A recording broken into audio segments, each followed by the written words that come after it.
हर बार तो हमनी के छठ गा बजा के ए तरीका से करबे करे नहीं जा। तो काहे ना अब की बारी कुछ नया तरीका से गा के छठ मनावल जा। पूजो में नया तरीका होला का? हाँ जी कुछ गाई ना। पहले तो ही शुरू कर। हाँ तो सुने। पेन्हिना बलमा जी पियरिया चली छपारा के घा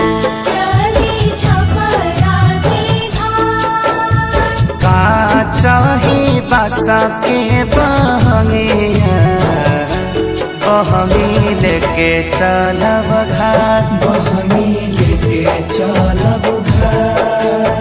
काजी पुरान के नियन गावे लगनी तनी डीजे में गाई। डीजे में कैसे? तू ही शुरू कर। है से पेन्हिना बलमा जी पियरिया ए जी पेन्हिना बलमा जी पियरिया चली छपारा के घाट चली छपारा के घाट का चाही बासा के बहंगिया बहंगी लेके चलब घाट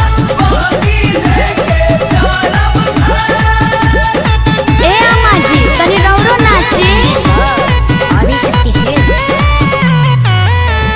बाट जे पूछेला बटोहिया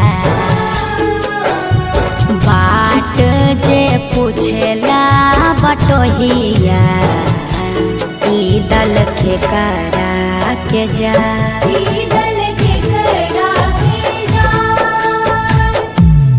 तू तया धरा हवे रे बटोहिया तू तया धरा होइबे रे बटोहिया ई दल छाठी माई के जाय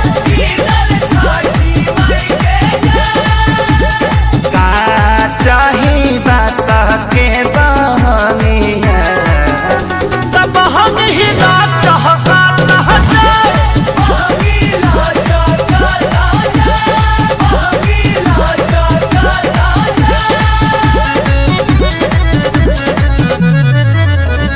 करी न सासु आमा जी तैयारिया अर्घ के बेरा बीतल जा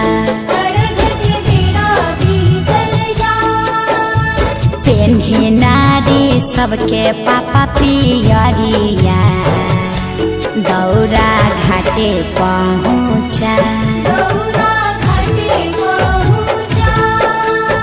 मम्मी हम चली थी घाट पलाका छोले। अरे तू का करे जइब? पराका फोड़ के हमार सारी जरइब मरब एक था।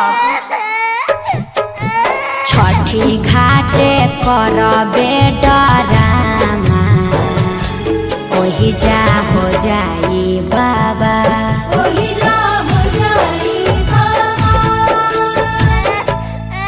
यार पापा से बोल मम्मी मारने की धमकी दे रही है। पापा साफा आतंकवादी हो का? काहे लइकवा के डरोले बड़वा? अरे ना जी बबुआ पर चटक न जन चलाई है दिहल हा छठी माई के